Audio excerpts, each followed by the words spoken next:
Praise the lord. ದೇವರ ಅತಿ ಪರಿಶುದ್ಧ ನಾಮಕ್ಕೆ ಸ್ತೋತ್ರ ಉಂಟಾಗಲಿ.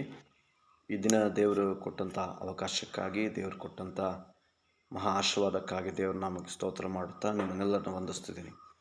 ಒಂದು ವಾಕ್ಯ ಸಂದೇಶ ಭಾಗದೊಟ್ಟಿಗೆ ನಿಮ್ಮೊಟ್ಟಿಗೆ ಬರಲಿಕ್ಕೆ ಇಷ್ಟಪಡ್ತೀನಿ. ಇಲ್ಲಿ ಕೀರ್ತನೆ ಪುಸ್ತಕದಲ್ಲಿ ನಾವು 23ನೇ ಕೀರ್ತನೆ ನೋಡ್ತಿದ್ದೀವಿ.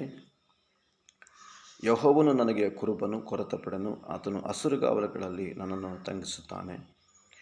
ಅಂದರೆ ದಾವೀದನು ಕೊರತೆಗಳಲ್ಲಿದ್ದಾಗ ಅವನಿಗೆ ಯಾರೂ ಕೂಡ ಸಹಾಯವು ಮಾಡಲು ಇಲ್ದಿದ್ದಾಗ ದಾವೀದನೇನು ಮಾಡ್ತಾ ಇದ್ದಾನೆ, ದೇವರನ್ನು ಒಬ್ಬ ಕುರುಬನನ್ನಾಗಿ ಕಂಡುಕೊಳ್ತಾ ಇದ್ದಾನೆ. ಅದರ ಕೀರ್ತನೆಗಳು 27:10 ಹೇಳ್ತದೆ, ತಂದೆ ತಾಯಿಗಳು ನಾನು ತೊರೆದು ಬಿಟ್ಟರೆ ಯೆಹೋವನನ್ನು ಸೇರಿಸ್ಕೊಳ್ತೀನಿ ಎಂಬುದಾಗಿ ದಾವೀದನು ಹೇಳ್ತಾನೆ. ಹಾಗಾದರೆ ಇವತ್ತು ಯಾರ ಹತ್ತಿರ ಹೋದರೆ ನಮ್ಮ ಕೊರತೆಗಳು ನೀಗಿಸಲ್ಪಡ್ತದೆ? ದೇವರು ನಮ್ಮ ಕೊರತೆಗಳನ್ನು ಸಂಪೂರ್ಣವಾಗಿ ನೀಗಿಸಲಿಕ್ಕೆ ಸಾಧ್ಯ. ಇಲ್ಲಿ 23ನೇ ಕೀರ್ತನೆ ಭಾಗದಲ್ಲಿ ಬಂದಾಗ ದಾವೀದನು ದೇವರಿಗೆ ಬಹಳ ಹತ್ತಿರವಾಗ್ತಾ ಇದ್ದಾನೆ. ಹತ್ತಿರದವನಾಗಿ ದೇವರ ಹತ್ರ ಮಾತಾಡ್ತಾ ಇದ್ದಾನೆ. ಅಂದರೆ ನನಗೆ ಕೊರತೆ ಇಲ್ಲ, ನಾನು ಕಾರ್ಗತ್ತಲ ಕಣಿವೆಯಲ್ಲಿ ನಡೆಯುವಾಗಲೂ, ಆಮೇಲೆ ನನಗೆ ಕೊರತೆಗಳು ಬರುವಾಗಲೂ, ಸಮಸ್ಯೆಗಳು ಬರುವಾಗಲೂ, ಶತ್ರುಗಳು ಬರುವಾಗಲೂ, ಹೋರಾಟಗಳು ಬರುವಾಗಲೂ ದಾವೀದನು ಏನು ಮಾಡ್ತಾ ಇದ್ದಾನೆ ಅಂತಂದರೆ ದೇವರನ್ನು ಸ್ತುತಿಸೋದು ಮಾತ್ರ ಅವನು ಕಲಿತಾ ಇದ್ದಾನೆ. ನೋಡಿರಿ, ದಾವೀದನಿಗಿದ್ದಷ್ಟು ಶತ್ರುಗಳು ಇವತ್ತು ನಮಗಿಲ್ಲ. ದಾವೀದನಿಗೆ ಭಾಳಷ್ಟು ಶತ್ರುಗಳಿದ್ದರು.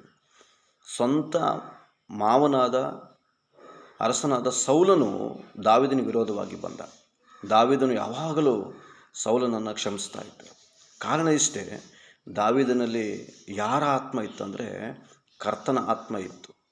ಹಾಗಾಗಿ ದಾವೀದನು ಕ್ಷಮಿಸುವ ಕಾರಣ ದಾವೀದನ ಮನಸ್ಸು ಕ್ಷಮಿಸಿ ಕ್ಷಮೆ ಕೇಳುವಂಥ ಆತ್ಮ ಇರೋದರಿಂದ ದಾವೀದನು ಯಾವಾಗಲೂ ಯಾವ ಕೊರತೆಯಲ್ಲಿದ್ದಿದ್ದು ಇಲ್ಲಿ ಕಾಣಲಿಲ್ಲ.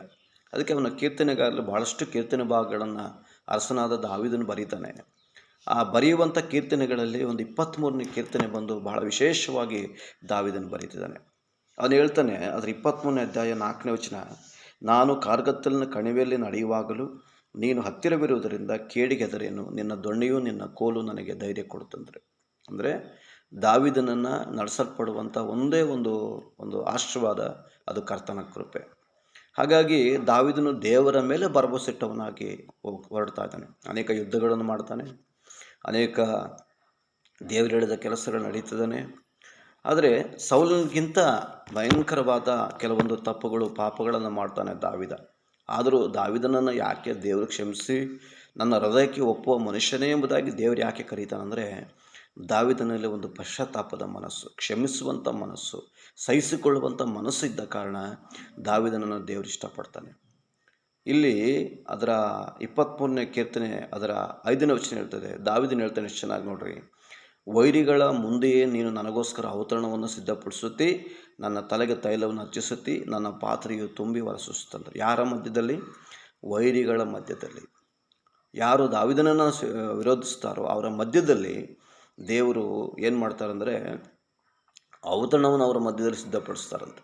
ದಾವೀದನನ್ನು ವೈರಿಗಳ ಮಧ್ಯದಲ್ಲಿ ದೇವರು ಘನಪಡಿಸಿದ್ರು.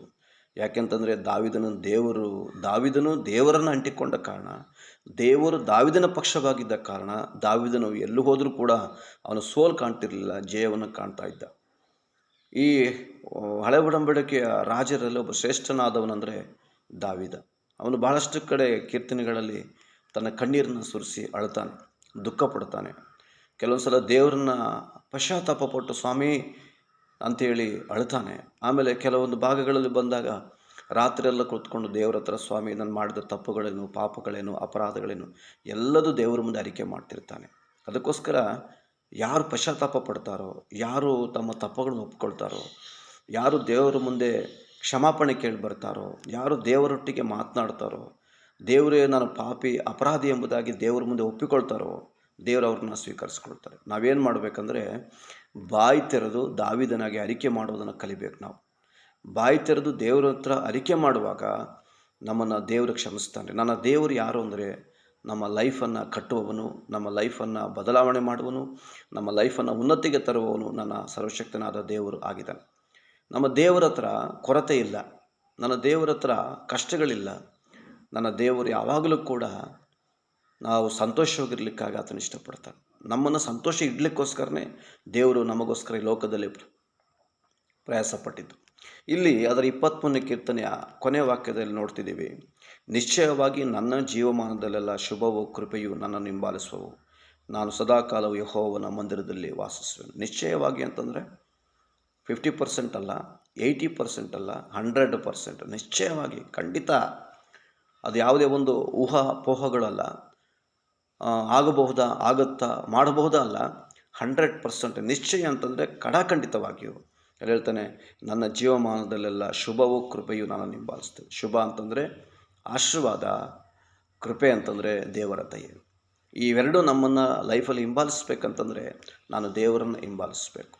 ಅನೇಕ ಸಲ ನಾವು ಓಡ್ತಾ ಇರ್ತೀವಿ.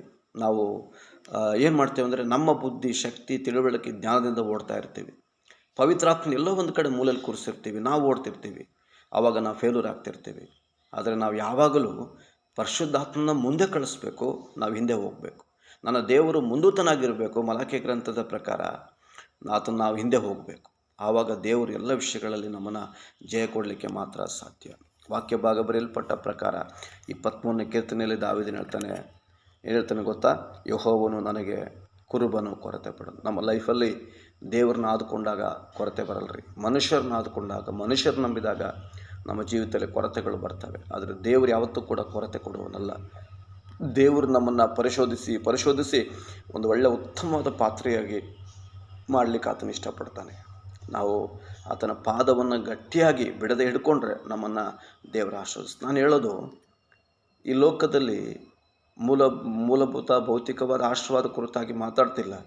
ಆತ್ಮಿಕ ವಿಷಯಗಳ ಕುರಿತಾಗಿ, ಆತ್ಮಿಕ ಆಶೀರ್ವಾದ ಕುರಿತಾಗಿ, ಆತ್ಮಿಕ ಸಂಗತಿಗಳ ಕುರಿತಾಗಿ ಮಾತಾಡ್ತೀನಿ. ದೇವರಿಗಾಗಿ ನಾವು ನಿಂತರೆ ನಮ್ಮನ್ನು ಎಲ್ಲವೂ ಕೂಡ ದೇವರು ಆಶೀರ್ವದಿಸ್ತಾನೆ. ಮತ್ತ 6:33 ಹೇಳ್ತಾರೆ, ಮೊದಲು ದೇವರ ರಾಜ್ಯಕ್ಕಾಗಿ, ನೀತಿಗಾಗಿ ತಾವು ಕಪ್ಪಡ್ರಿ, ಅವೆಲ್ಲವೂ ಕೂಡ ನಿಮಗೆ ಕೊಡಲ್ಪಡ್ತದೆ. ಅಂದರೆ ನಮಗೆ ಮೂಲಭೂತವಾದ ಭೌತಿಕವಾದ ಆಶೀರ್ವಾದಗಳು ನಾನು ಬೇಡ ಅಂತ ಹೇಳ್ತಾ ಇಲ್ಲ. ನಮ್ಮ ಈ ಲೋಕದಲ್ಲಿ ನಾವು ಬದುಕುವಾಗ ಅವಶ್ಯಕತೆ ಇದೆ. ಮೊದಲು ಆತ್ಮಿಕವಾದದ್ದು, ಮೊದಲು ದೇವರನ್ನು ನಂಬಿ ದೇವರನ್ನು ಹಿಂಬಾಲಿಸಿದ್ರೆ, ಪವಿತ್ರಾತ್ಮನ ಮುಂದಿಟ್ಟುಕೊಂಡು ನೀನು ಹಿಂದೆ ಹೊರಟ್ರೆ ನಿನ್ನ ಹಿಂದೆ ಅವೆಲ್ಲ ಹಿಂಬಾಲಿಸಿ ಬರ್ತಾವ್ರಿ. ನಾವು ಆತ್ಮಿಕವಾಗಿ ಅಭಿವೃದ್ಧಿ ಆಗೋಣ, ನಾವು ಆರೋಗ್ಯದಲ್ಲಿ ಅಭಿವೃದ್ಧಿ ಆಗೋಣ, ಮೂಲಭೂತವಾಗಿ ಭೌತಿಕವಾಗಿ ಎಲ್ಲ ವಿಷಯಗಳಲ್ಲಿ ಅಭಿವೃದ್ಧಿಯಾಗಿ ದೇವರನ್ನ ಮಹಿಮೆ ಪಡಿಸೋಣ. ನಮ್ಮ ಜೀವಿತಗಳನ್ನು ದೇವರು ಕಟ್ಟೋದಕ್ಕೋಸ್ಕರ ಆತನ ಕರಗಳಿಗೆ ನಮ್ಮನ್ನು ಕೊಟ್ಟರೆ ಆತ ನಮ್ಮನ್ನು ಶಕ್ತವಾಗಿ ಉಪಯೋಗಿಸ್ತಾನೆ. ಯಾರನ್ನು ಅವಮಾನಪಡಿಸಲ್ಲ. ದಾವೀದನನ್ನು ಎಲ್ಲ ಕೊರತೆಗಳಿಂದ ಬಿಡಿಸಿದ ದೇವರು ನನ್ನನ್ನು ಬಿಡಿಸಲಿಕ್ಕೆ ಆತ ಶಕ್ತನಾಗಿದ್ದಾನೆ. ಈ ವಾಕ್ಯಗಳನ್ನು ದೇವರು ಆಶೀರ್ವದಿಸಲಿ. Praise the Lord. Thank you. Amen.